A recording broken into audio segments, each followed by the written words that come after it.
نحمدہ ونصلی علی رسولہ الکریم اما بعد۔ معزز خواتین و حضرات، الحمدللہ اسلامی نئے سال کا آغاز ہو چکا ہے اور دنیا کے تقریباً ہر مذاہب کی اپنی تاریخ، اپنا کیلنڈر اور ان کی اپنی شناخت ہے، مگر بدقسمتی سے ہم مسلمانوں کو اس کا احساس بھی نہیں ہوتا کہ ہمارا اسلامی سال کب ختم ہوا اور کب شروع ہو گیا۔ کیا آپ کو پتا ہے ہمارے اسلامی سال کا آغاز ماہ محرم ہی سے کیوں ہوتا ہے؟ ہجری کیلنڈر کی بنیاد کیا ہے؟ اس کا آغاز کب، کیوں اور کیسے ہوا؟ دلچسپ بات یہ ہے کہ اسلام کے شروع کے دور میں مسلمانوں کا اپنا کوئی کیلنڈر نہیں تھا۔ حضرت عمر رضی اللہ تعالیٰ عنہ کے دور خلافت میں جب سرکاری امور میں دقتیں پیش آئیں اور ان کی تاریخ کے تعین میں دقتیں پیش آئیں تو حضرت عمر رضی اللہ تعالیٰ عنہ نے صحابہ سے اس بارے میں مشورہ فرمایا۔ چونکہ دنیا کے اندر تقریباً ہر مذاہب کے ماننے والوں کا کیلنڈر اس کی کسی عظیم شخصیت سے منسوب ہے، جیسا کہ ابھی 2026 چل رہا ہے، 2026، تو یہ حضرت عیسیٰ علیہ السلام کی ولادت سے منسوب ہے، یعنی حضرت عیسیٰ علیہ السلام کو عیسوی سال کے اعتبار سے 2026 سال ان کی ولادت کو گزر چکے ہیں۔ اسی وجہ سے بعض صحابہ نے مشورہ دیا کہ ہمارے اسلامی کیلنڈر کا آغاز حضور پاک صلی اللہ تعالیٰ علیہ وسلم کی ولادت باسعادت سے ہو، اور بعض نے یہ مشورہ دیا کہ ہمارے اسلامی سال کا حساب سب سے پہلی وحی سے کیا جائے، اور بعض نے یہ رائے دی کہ اسلامی سال کا حساب غزوہ بدر سے لگایا جائے کہ غزوہ بدر یہ حق اور باطل کے درمیان ایک عظیم معرکہ ہے۔ بعض نے یہ رائے دی کہ ہجرت نبوی سے اس کا آغاز کیا جائے۔ بالآخر باتفاق رائے یہ طے پایا کہ اسلامی سال کا آغاز اس عظیم واقعے سے کیا جائے جس واقعے نے اسلامی تاریخ کے رخ کو موڑ دیا، اور وہ ہے ہجرت نبوی صلی اللہ تعالیٰ علیہ وسلم۔ حضور پاک صلی اللہ تعالیٰ علیہ وسلم کی یہ ہجرت مکے سے مدینے کی طرف صرف ایک سفر ہی نہیں تھی، بلکہ قربانی، استقامت، ایمان، توکل علی اللہ کا ایک روشن اور درخشاں باب تھی۔ اسی وجہ سے باتفاق رائے اتفاقہ یہ فیصلہ ہوا کہ اسلامی سال کا حساب حضور پاک صلی اللہ تعالیٰ علیہ وسلم کی ہجرت سے کیا جائے گا، اور اسی وقت سے اسلامی کیلنڈر کا آغاز ہوا اور اس کی بنیاد ہجرت نبوی رکھی گئی۔ اور اللہ کی مرضی دیکھیں کہ جب صحابہ کرام نے اس کا فیصلہ کیا ہے، وہ دن جمعہ کا دن تھا اور وہ محرم کی پہلی تاریخ تھی۔ اور ہمارے اسلامی کیلنڈر کی سب سے خوبصورت بات یہ ہے کہ اس کی بنیاد چاند پر رکھی گئی، جبکہ عیسوی کیلنڈر کا حساب سورج سے کیا جاتا ہے۔ اس کی حکمتوں میں سے ایک عظیم حکمت یہ ہے کہ رمضان، حج اور دیگر عبادتیں کسی ایک موسم میں محدود نہیں رہتی، بلکہ کبھی گرمی میں، کبھی سردی میں اور کبھی برسات میں آتی ہیں، تاکہ ساری دنیا کے اندر بسنے والے ہر مسلمان کو یکساں اپرچونٹیز اور یکساں سہولیات ملے اور ایک جیسی آزمائش بھی۔ یہ اسلام کا عظیم عدل و انصاف اور جسٹس ہے، اور عالمی اسلامی تعلیمات اور یونیورسل ٹیچنگز کا ایک حسن ہے۔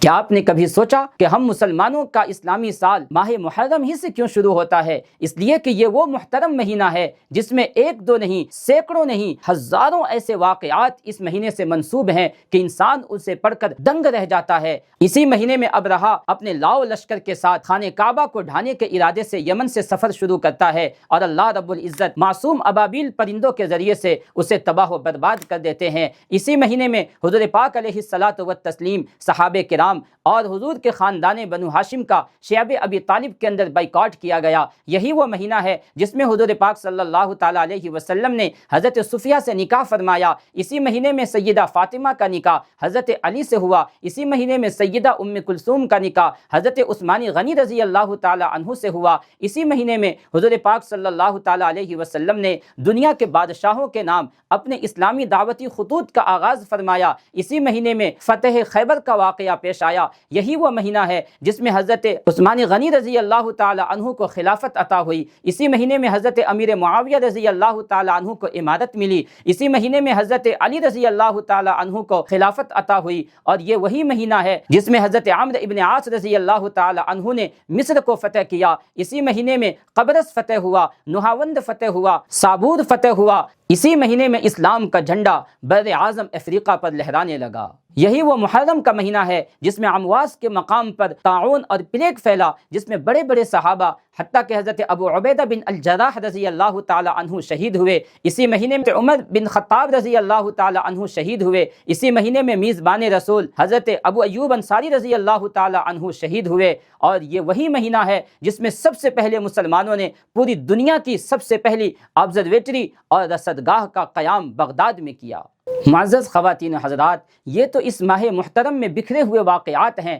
مگر اس مہینے کا جو یوم عاشورہ ہے، 10ویں محرم ہے، ایسا لگتا ہے جیسے اس دن کو اللہ رب العزت نے خاص واقعات کے رونما ہونے کے لیے اپنی تقدیر میں اور لوح محفوظ کے اندر طے کر دیا تھا۔ اسی 10 محرم یوم عاشورہ کو زمین اور آسمان کی تخلیق ہوئی، لوح و قلم بنایا گیا، حضرت آدم علیہ السلام کی پیدائش اسی دن ہوئی، اسی دن حضرت آدم علیہ السلام کی توبہ قبول ہوئی، اسی دن حضرت ادریس علیہ السلام کو آسمان پر اٹھایا گیا، اسی دن حضرت نوح علیہ السلام کی قوم پر آئے ہوئے عذاب کو اللہ نے ختم فرمایا اور حضرت نوح کی کشتی جودی پہاڑ پر ٹھہری، اسی دن حضرت ابراہیم علیہ السلام کو نمرود نے آگ میں ڈالا اور اللہ کے حکم سے وہ آگ آپ پر گلزار بنا دی گئی، اسی دن حضرت اسماعیل علیہ السلام کی ولادت ہوئی، اسی دن حضرت موسیٰ علیہ السلام کو اللہ رب العزت نے فرعون اور اس کی ظالم و جابر قوم سے نجات عطا فرمائی اور فرعون کو دریائے نیل کے اندر غرق کر دیا، اسی دن حضرت یوسف علیہ السلام کو جیل سے رہائی عطا ہوئی اور انہیں مصر کی حکومت عطا کی گئی، اسی دن حضرت یعقوب علیہ السلام کی آنکھ کی بینائی لوٹائی گئی، اسی دن حضرت یوسف اور یعقوب کو ملایا گیا،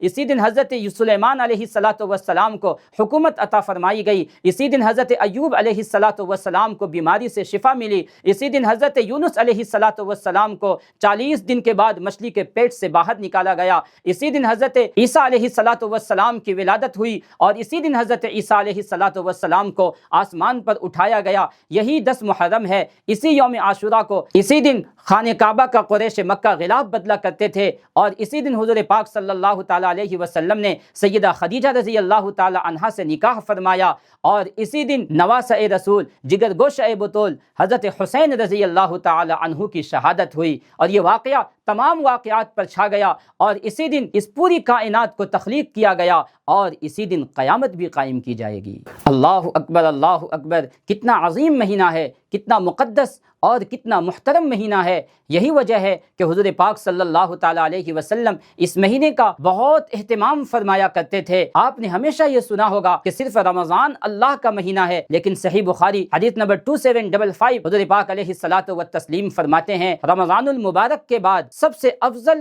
روزہ محرم الحرام کا ہوتا ہے، وہ محرم جو کہ اللہ کا مہینہ ہے۔ افضل الصیام بعد رمضان شہر اللہ المحرم، the most excellent fast after Ramadan, the month of Allah is المحرم، سب سے بہترین روزہ رمضان کے بعد ماہ محرم کا مہینہ ہے۔ حضور پاک علیہ الصلاۃ والتسلیم تو یوم عاشورہ کا روزہ جب آپ مکہ میں تھے جب بھی آپ روزہ رکھا کرتے تھے، جب آپ مدینہ تشریف لائے تو آپ بڑے اہتمام سے 10ویں محرم کا روزہ رکھا کرتے تھے۔ 10ویں محرم کے روزے کی اہمیت کا اندازہ اس حدیث پاک سے لگایا جا سکتا ہے جسے امام بخاری صحیح بخاری حدیث نمبر 2007 پر نقل کرتے ہیں کہ یوم عاشورہ یعنی 10ویں محرم کے صبح میں حضور پاک علیہ الصلاۃ والتسلیم نے ایک صحابی کو یہ حکم دے کر بھیجا، جاؤ لوگوں میں یہ اعلان کر دو کہ جس نے اب تک کچھ نہیں کھایا پیا وہ روزے کی نیت کر لے، اور جو کچھ کھا چکے ہیں وہ بھی باقی دن عام روزے داروں کی طرح بغیر کھائے پیے رہیں۔ اللہ اکبر۔ حضور پاک صلی اللہ تعالی علیہ وسلم اس روزے کا اتنا اہتمام فرماتے تھے کہ رمضان کا روزہ فرض ہونے سے پہلے عاشورہ کا روزہ امت پر فرض تھا،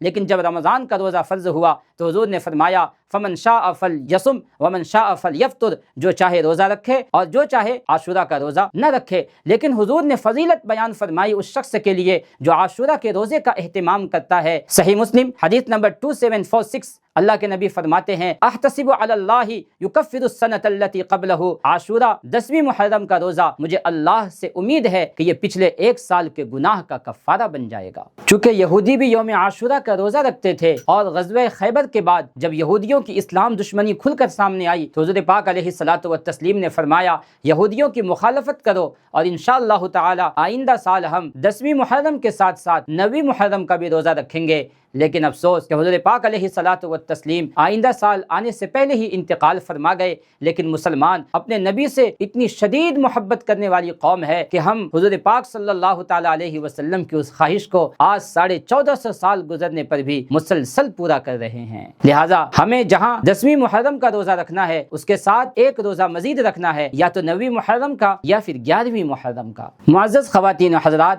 یوم عاشورہ یعنی 10ویں محرم کو ایک بہترین کرنے والا والا کام یہ ہے کہ حضور پاک صلی اللہ تعالیٰ علیہ وسلم نے ارشاد فرمایا، مشکات شریف حدیث نمبر 1926، اور اسی حدیث کو امام بیہقی نے بھی شعب الایمان میں نقل کیا ہے کہ حضور فرماتے ہیں، من وسع علی عیالہ فی النفقۃ یوم عاشوراء وسع اللہ علی سائر سنتہ، جو شخص یوم عاشوراء میں اپنے اہل و عیال کے نان و نفقے میں، کھانے پینے میں وسعت کرے گا، اسے کشادگی دے گا، بڑھا دے گا، اللہ تعالیٰ پورے سال اس کے رزق میں وسعت عطا فرمائے گا۔ سند کے اعتبار سے اس حدیث پر محدثین نے کلام فرمایا ہے، لیکن یہ محدثین ہی کا قاعدہ ہے کہ جو حدیث ڈیفرنٹ سورس سے اور مختلف طرق سے نقل کی جاتی ہیں اس پر عمل کیا جا سکتا ہے۔ چنانچہ حضرت جابر رضی اللہ تعالیٰ عنہ فرماتے ہیں، میں نے اس حدیث پر عمل کیا، اس حدیث کی برکت سے اللہ نے پورے سال میرے رزق میں وسعت فرمائی۔ حضرت ابن زبیر فرماتے ہیں، میں نے بھی تجربہ کیا تو ایسا ہی پایا۔ حضرت سفیان ثوری فرماتے ہیں، میں نے بھی اس حدیث پر عمل کیا، ایسا ہی پایا۔ حضرت شعبہ فرماتے ہیں، میں نے بھی ایسا ہی پایا۔ حضرت یحییٰ ابن سعید رحمۃ اللہ علیہ مشہور محدث ہیں، وہ فرماتے ہیں کہ میں نے بھی اس حدیث پر عمل کیا اور اس حدیث کو ایسا ہی پایا۔ لہذا اگر ممکن ہو تو یوم عاشوراء کو اپنے اہل و عیال کے خرچ میں، نان و نفقے میں تھوڑا اضافہ کر دیا جائے۔ ظاہر سی بات ہے کہ جو روزے دار ہوں ان کے لیے افطار میں، اور جو روزہ نہ رکھ سکیں ان کے لیے دن میں وسعت کی جائے۔ اللہ رب العزت اس کی برکت سے پورے سال رزق میں کشادگی عطا فرمائیں گے۔ اور میرے عزیزو، جب بھی نیا سال آتا صحابہ کرام رضی اللہ تعالیٰ عنہم یہ دعا مانگا کرتے تھے، آپ بھی ہمارے ساتھ پڑھیں، بڑی پیاری دعا ہے۔ اللہم ادخلہ علینا بالامن والایمان والسلامت والاسلام ورضا من الرحمن وجوار من الشیطان۔ اے اللہ، اس سال کو ہمارے لیے امن و سلامتی، ایمان اور اسلام اور اپنی رضا کا ذریعہ بنا دیجئے، اور پورے سال شیطان کے شر سے ہماری حفاظت فرمائیے۔ کتنی پیاری دعا ہے جس میں ہم نے سب کچھ اللہ سے مانگ لیا، خیر مانگ لیا، بیماری سے تندرستی مانگ لی، اور دشمن سے امن مانگ لیا، ایمان اور اعمال کی سلامتی بھی مانگ لی، رزق میں وسعت اور کشادگی بھی مانگ لی۔ اللہ رب العزت اس سال کو، بلکہ ہر سال کو، سارے عالم کے مسلمانوں کے لیے امن و عافیت کا ذریعہ بنائے۔